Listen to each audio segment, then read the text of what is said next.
Fala comigo, Rubro Negro, galera, tô trazendo aqui pra vocês um trechinho aí do programa Seleção Sport TV de hoje à tarde. E bora dar uma olhada aí no que o pessoal da mesa falou sobre o Mengão, sobre a vitória maiúscula de 3-0 sobre o Remo. Tá certo que é o Remo, mas eles falaram sobre como o Flamengo melhorou com a chegada do técnico Leonardo Jardim e também sobre como o trabalho com o Filipe Luís talvez fluísse pra esse mesmo resultado, se não ainda melhor. Esse videozinho tá bem interessante, cresce aí da Sport TV, aqui na descrição tá o link da GETV. Mas o que está disponível aí no Globoplay por assinatura. A gente vai deixando o seu like, se inscrevendo no canal, acionando o sino e hypando o vídeo para dar aquela força pro canal e também para sempre ser informado quando nós postarmos outro videozinho top igual a esse ou ainda melhor. E isso é com frequência. Sem mais longas, partiu pro conteúdo que tá top demais. Hoje é dia de trocar a capa do CD e o Flamengo está numa nova estação também. O Flamengo trocou a capa do CD mesmo aí, com o Leonardo Jardim, né? Mas assim, é curioso a gente falar isso, porque é o Flamengo campeão do Brasileiro da Libertadores. Venceu por 8-0. Era um momento, né? Era um momento de desajuste na temporada. Eu falei isso, agora já vou perder o dia, mas anteontem, acho que não tá na área, que a gente via talvez o Flamengo engrenando na temporada com o Leonardo Jardim, mas eu achava que se tivesse com o Filipe Luís, a gente viria provavelmente o Flamengo engrenando também nesse momento da temporada. É claro, de maneira diferente, com outros mecanismos, a gente particularmente eu já consigo ver já muita coisa assim de ideia do Leonardo Jardim, mas assim, eu acho que não é uma questão de o Flamengo só está engrenando na temporada porque trocou o treinador. Eu acho que não, acho que o Flamengo engrenaria na temporada se tivesse tido paciência para que as coisas acontecessem na verdade, ao natural. Quando se troca de treinador, tem até um risco de que, num período de adaptação, né, é claro,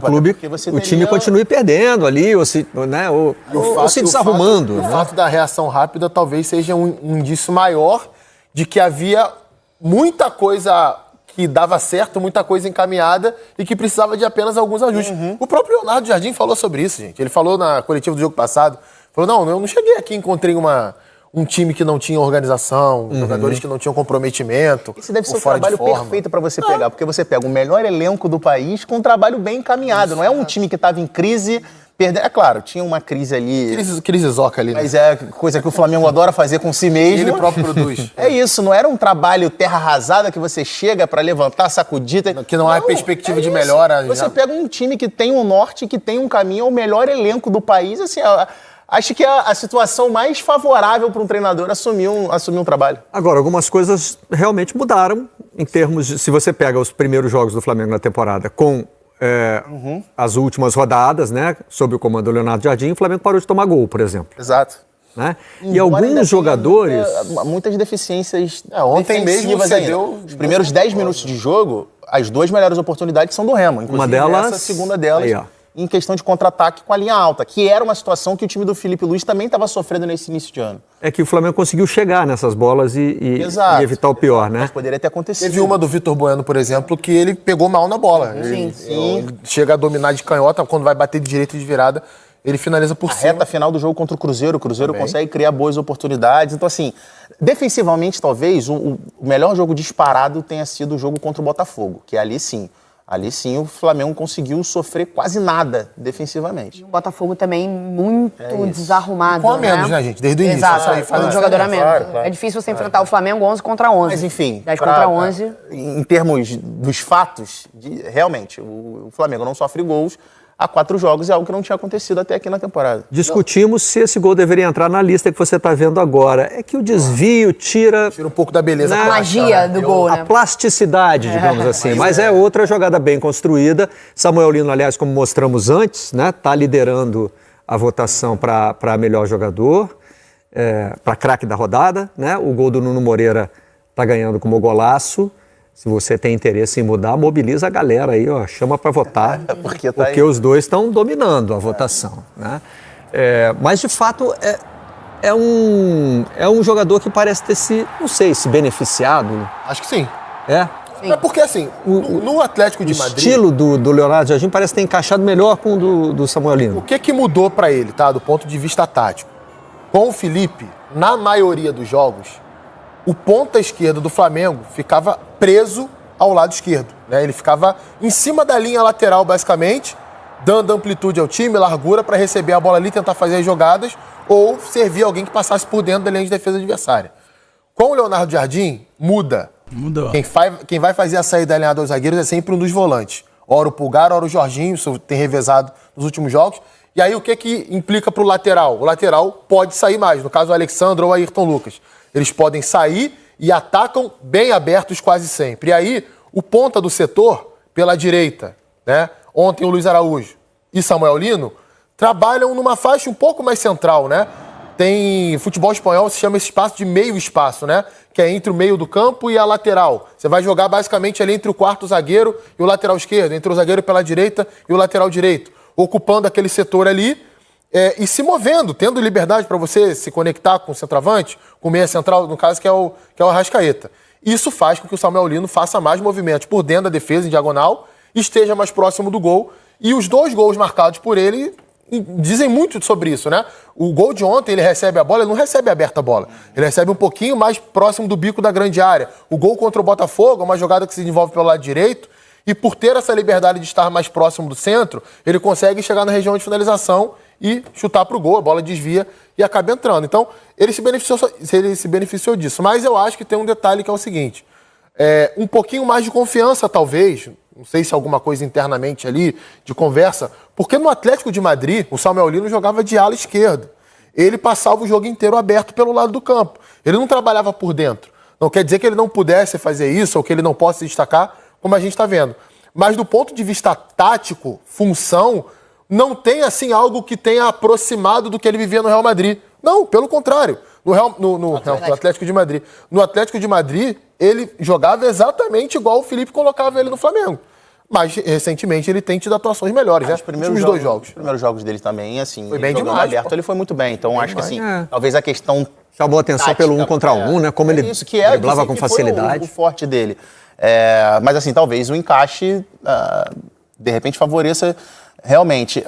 E outras questões, por exemplo, algo que eu observei, principalmente no jogo contra o Cruzeiro, até porque na sequência dos jogos contra o Botafogo, o Arrascaeta não jogou e ontem o Paquetá entrou no lugar do Arrascaeta. Mas essa é uma dinâmica que eu imagino os 2 titulares contra o Corinthians e eu quero observar essa repetição para poder ver como é que vai acontecer. Mas no jogo contra o Cruzeiro, as associações entre Paquetá e Arrascaeta, isso inclusive até, já dando um spoiler aqui, é o assunto da análise tática que eu vou gravar para o pré-jogo de domingo, assim, funcionou muito bem essa dinâmica do Paquetá recebendo essa bola de frente e o Arrascaeta fazendo essa movimentação em diagonal. E aí, dá até pra gente fazer um comparativo, mais ou menos, é claro que com características diferentes dos jogadores, mas esse ataque ao espaço que funcionou muito bem no Cruzeiro do ano passado. Só que o Matheus Pereira era o cara do passe em profundidade e o Caio Jorge, que é um jogador que tem mais velocidade, mais vitalidade do que o Arrascaeta, atacando essa diagonal nessa última linha de marcação. O Arrascaeta ele não tem a mesma velocidade, obviamente, e nem a mesma potência que o Caio Jorge, mas ele tem... time muito bom. Ele tem o time e uma percepção assim, de enxergar o jogo, enxergar os espaços, que vai além da do Caio Jorge, é coisa de craque. Então, assim, eu estou muito na expectativa de ver mais essa repetição de movimentação. Contra o Botafogo, por exemplo, o Arrascaeta não jogou, mas o Paquetá brincou de fazer isso nas costas do lado esquerdo de marcação do Botafogo. Inclusive, o terceiro gol é de um lançamento do Paquetá para o Varela, aproveitando esse espaço, fazendo essa diagonal nas Nesse costas da jogo do marcação. Cruzeiro que você citou, foram 4 finalizações do Arrascaeta, sim. Um passe do Paquetá. E aí, de novo, para falar de função, né? Quando joga Arrascaeta e Paquetá com o Jardim, o Paquetá tem... Com o Felipe também já era assim. Tem jogado a partir do lado direito, né? Do lado direito para dentro. A mesma coisa que o Samuel Lino tem feito. Por ser canhoto e ter essa visão, cara, foram 4 passes para o Arrascaeta finalizar, porque o Arrascaeta finalizou mal. Sim. Se ele finaliza bem era gol. Então, eu estava pensando aqui nos destaques que a equipe do Seleção fez aí, quando a gente falou do Samuel Lino, né? O que aparecia ali nas nossas tarjas. Ele foi titular nos 3 jogos. Nem o Paquetá nem o Arrascaeta foram titulares nos 3 jogos. E o Leonardo Jardim, acho que na segunda entrevista dele... Não, qual foi o jogo anterior a esse? Talvez tenha sido aí. Botafogo. Eu me lembro de ter rodado... Foi contra o Botafogo porque eu estava no troca de passes. E ele disse o seguinte, respondendo a uma pergunta sobre formar um time para o Campeonato Brasileiro e outro para as Copas, ele disse, eu não gosto de ter 2 times, eu gosto de ter um time só. Essa expressão ficou na minha cabeça. Agora, ter um time só não significa ter 11 jogadores, necessariamente. Claro. Ele está testando a formação ideal ou ele vai variar nomes em torno do que ele considera que seja essa formação. Então, quando eu disse que eu acredito o Paquetá e o Arrascaeta titulares contra o Corinthians, é porque eu não consigo enxergar esses dois jogadores hoje, um dos dois como reserva.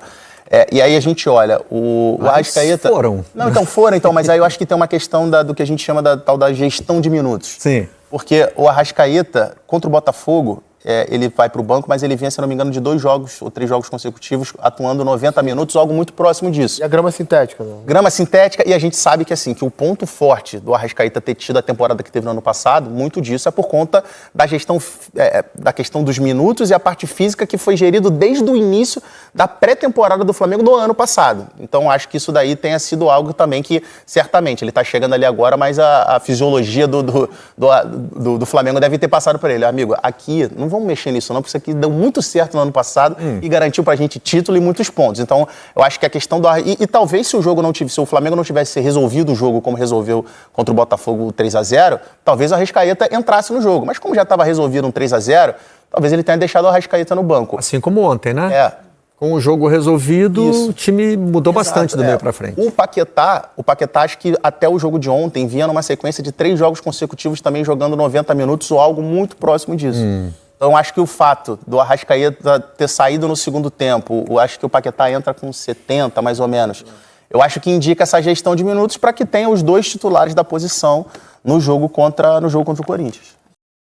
E tá certo, o Corinthians aí vem, eu não sei muito bem, eu não acompanho tanto com isso, mas o Corinthians foi campeão da Copa do Brasil ano passado, bateu o Flamengo aí na Supercopa, o Flamengo muito desfalcado, nada a ver com o Flamengo que nós temos hoje, exatamente, mas mesmo assim, derrotou o Flamengo, tá numa situação diferente, o Corinthians agora já não tá tão mal, falam que o Dorival Júnior tá até balançando no cargo de treinador, mas enfim, é um jogo contra o Remo, não tinha por que você colocar força total contra o Remo, com todo respeito ao Remo, tem até pena do Remo, igual eu falei no vídeo anterior, meio século sem vir pra Série A, daí logo no começo do campeonato vão encarar logo o Flamengo, né?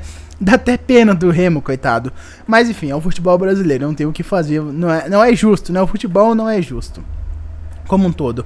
Mas não tinha por que colocar força total. Muito melhor você colocar uma força total ou quase próxima da total contra o Corinthians do que colocar contra o Remo. É muito mais possível você sofrer jogando contra o Corinthians do que contra o Remo. Então, vamos aí, tá certo. Eu acredito que o Flamengo vai mostrar que o que aconteceu no começo da temporada foi uma situação atípica, que o Corinthians não vai derrotar o Flamengo em nenhum outro jogo do Brasileirão e da Copa do Brasil. Mas agora eu quero saber a opinião de vocês sobre isso. Muito obrigado por ter visto o vídeo até aqui. Não esquece de deixar o seu like, se inscrever no canal, acionar o sino e hypar o vídeo. Eu vejo vocês no próximo e até mais.